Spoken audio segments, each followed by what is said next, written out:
Chaga mushrooms, otherwise known as inonotus obliquus, are going to be really high in antioxidants, and you'll find it grow on birch trees in the northern hemisphere and has been used for centuries in Siberia and other parts of Asia as a way to boost immunity. And while it may not be the prettiest of all the mushrooms, the winner of that is lion's mane in my opinion, chaga is gaining a lot of popularity in the Western world for its potential health benefits, which we'll go over. So in this video, let's take a look at what chaga can provide us, how much of it is safe to take, as well as how to take it and the potential side effects of chaga that you should definitely know of. So stay with me till the end.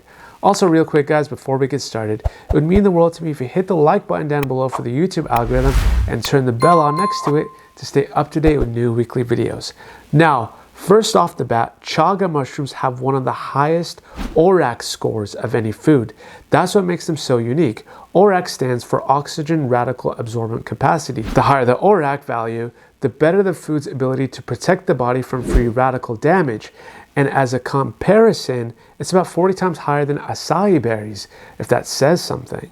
Now, we mentioned it grows on birch trees, but you can also find them on beech, alder, chestnut, and hornbeam trees. And it's interesting because chaga is also referred to as black gold, which does make sense. It kind of looks like it. And like other functional mushrooms, chaga requires the introduction of either hot water or alcohol to break down the cell walls to get the benefits out of them, which actually raises an important question, right?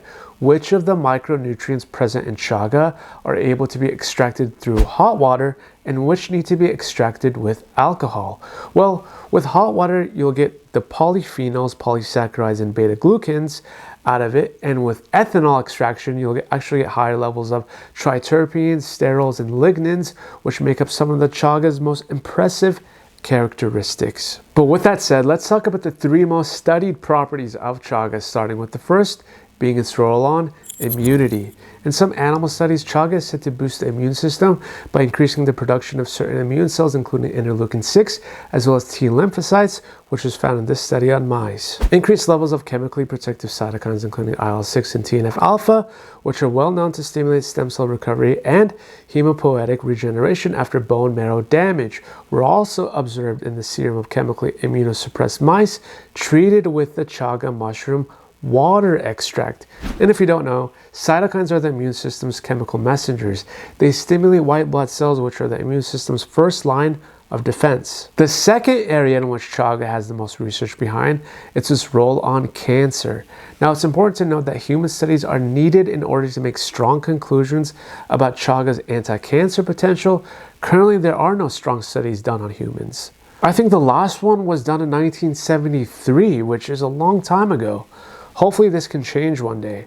But if you've heard why chaga may play that role on cancer, it's probably because of the mouse study back in 2016. Thus, in tumor-bearing mice, 60% tumor reduction was observed, while in metastatic mice, the number of nodules decreased by 25% compared to the control group. How exactly did it do this? There are three theories.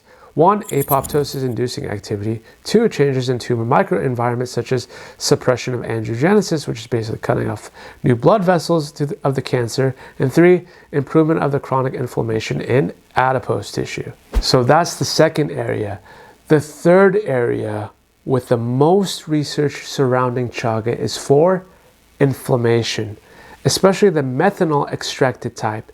Mayo, which is the methanol extractive chaga, was found to significantly inhibit the productions of nitric oxide, prostaglandin E2, and tumor necrosis factor alpha, and LPS stimulated raw 264.7 macrophages. Consistent with these observations, Mayo potently inhibited the protein and mRNA expressions of inducible nitric oxide synthase and COX-2, which is really fascinating. Now, we all need a certain degree of these mediators for healthy inflammatory responses. It's in situations of abnormality that lead to prolonged inflammation that we want to tackle, right? So that's a third area in which chaga is researched for. Now that we looked at the three most studied use cases for chaga, let's take a look at how to use it. You'll find chaga mushroom as a supplement in the form of a tincture, capsule, tablet, or powder. but you can also find mushroom coffee or mushroom tea that includes this mushroom alone or in combo with other mushrooms, which has become the most popular way to take it, either in your coffee or in your tea. Mushroom coffee is actually said to be less acidic and has less caffeine compared to a regular cup of coffee. And if you're looking for one on the market, make sure it's from a reputable company that there's third-party testing for purity and quality.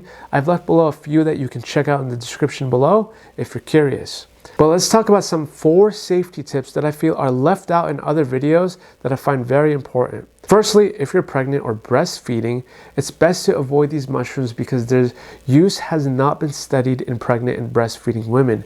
Secondly, if you're currently taking any medicines or being treated for any condition, check with your doctor before you add this mushroom to your diet. Thirdly, if you've ever wondered what dose to take, it's really a tricky question to answer. You'll find ranges from 500 to 1500 milligrams of chaga, which is a big range in my opinion. This is obviously due to the various extraction methods used to produce the extract, which we talked about. That and the very few actual human studies means there are no reliable guidelines regarding the appropriate dose of chaga, because to date, there are no clinical trials that have evaluated the safety of these mushrooms in humans at a certain dose, which explains why there's no standardized dose. And lastly, the main concern is that it contains high levels of oxalate, which is a compound commonly found in plants that can cause kidney stones. Now, anecdotal evidence suggests it's relatively safe, but there are 2 case reports of oxalate-induced kidney disease, which is a condition that occurs due to a buildup of calcium oxalate crystals within the kidney after long consumption of chaga. This is just something to be aware of. I'll link below those cases, which you can read below in the description if you'd like. One was from a 49-year-old Korean man, and the other was a 72-year-old Japanese female. But overall, something that I think is worthy of mentioning is we all have what's called Oxalobacter formigenes, right? Which is breaks down oxalate and uses for energy. Because oxalates in a small amount are okay, spinach is said to contain them too. That's why having this guy in your gut microbiome significantly reduces the amount of oxalate to a normal range. But not everyone has the same gut flora. This is where it gets tricky. It's also believed that soaking certain vegetables and legumes can reduce the amount of oxalate they contain, just FYI, if you are concerned about oxalates. Click the video here that looks at lion's mane, which I have a feeling you'll enjoy and learn a lot from as well, and comment down below what your thoughts are on chaga mushrooms. We'd love to hear your feedback, and until then guys, I'll see you on the next one.